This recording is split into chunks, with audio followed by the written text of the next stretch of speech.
Vodilna ekipa Lige Olimpije doma pričakala nogometaše Kopra. Oboji so v prejšnjem krogu zmagali. Olimpija pri Domžalah 3:1, medtem ko je Koper ugnal zadnjeuvrščen Radomlje s kar 3:0.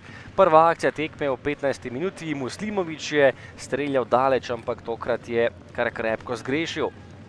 Prvi polčas ni postregel z ravno spektakularnim nogometom, priložnosti je bilo malo, tole je bila prečka Mihe Zajca in izjemen strelj tega Ljubljančana, ki je že v prejšnjem krogu zadel za zmago Olimpije pri Domžalah, tokrat pa je veselje preprečila zgolj prečka.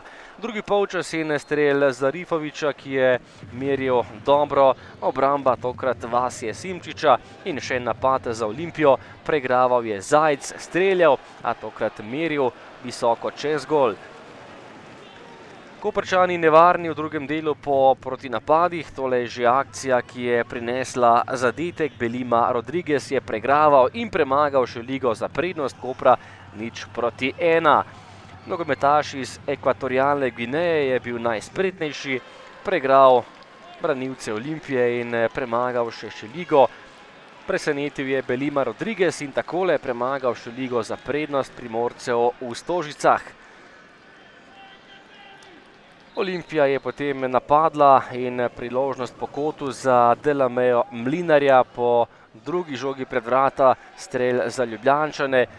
Tudi tokrat gola ni bilo, žoga na koncu visoko, prek vrat ostala je pri prednosti gostov.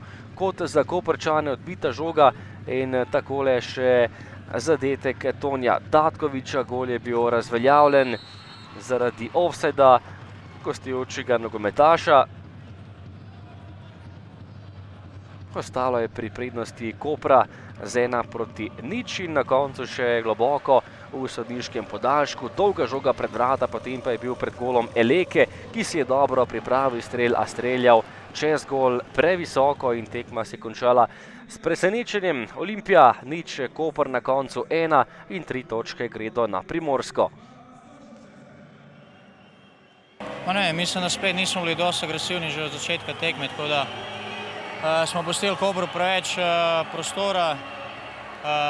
Na drugi strani pa tudi nismo dali gola iz nekih teh priložnosti, ki smo jih imeli.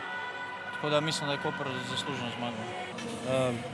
Hvala, pre svega čestitev bih mojim... Najprej bi čestital svojim fantom, na igrišču so dali res vse od sebe in danes se nikakor ni bilo lahko igrati. Najprej smo poskušali s posestjo žoge, najprej ni šlo, ampak v vsakem primeru je bila to izjemno dobra tekma. Vse je pred nami, za nami je samo 7 tekem, končno pa smo uspeli povezati 2 dobri tekmi. Eno doma in drugo v gosteh. Enostavno je pred nami še res ogromno tekem in točk. Zdaj sledi pauza, zaslužen odmor, potem pa priprava za naprej. Zaslužen odmor igračima i onda priprema za ono tek što nas očekuje.